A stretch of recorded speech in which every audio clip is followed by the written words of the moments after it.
काम की परेशानी का वजीफ़ा, रिज़्क में बरकत का वजीफ़ा। अगर आपकी जो आमदनी है या आपके रिज़्क में बरकत नहीं है या आप किसी काम को लेकर ज़्यादा परेशान हैं, तो उस मकसद में कामयाब होने के लिए आपकी खिदमत में ये कुरानी सूरतों का वजीफ़ा पेश कर रहा हूँ। परेशानी से निजात का ये कुरानी वजीफ़ा है।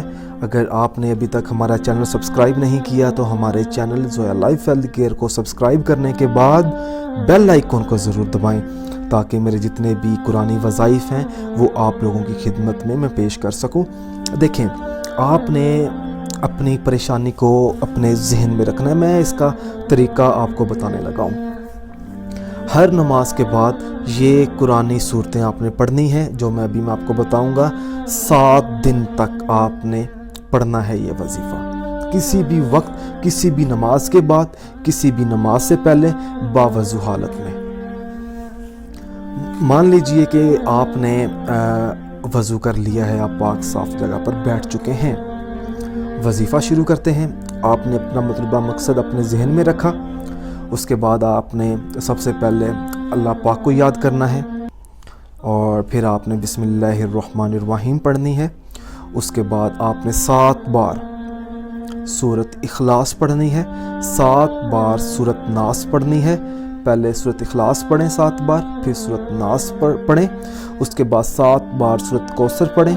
उसके बाद 1 बार सूरत यासीन मुकम्मल पढ़कर 7 बार आयतल कुर्सी पढ़ें।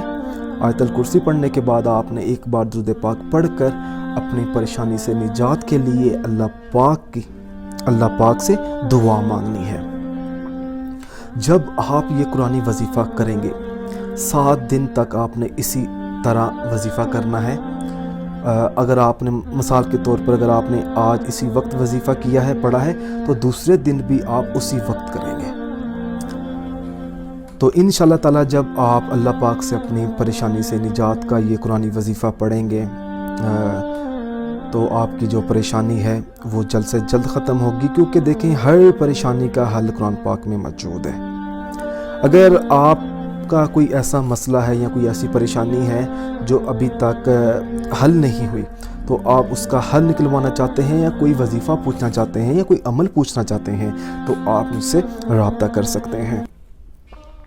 अगर आपको अमल पसंद आया है तो ये अमल दूसरे भाई बहनों तक इस अमल को ज़रूर पहुंचाएं, ताकि वो लोग भी ये अमल पढ़कर ये जो वजीफ़ा मैंने आपको बताया है कुरानी, ताकि उनकी भी जो परेशानियां हैं वो कम हो। चाहे वो रिज़्क की है, चाहे वो काम की परेशानी है या कोई ऐसा काम है जो अभी तक पूरा नहीं हुआ।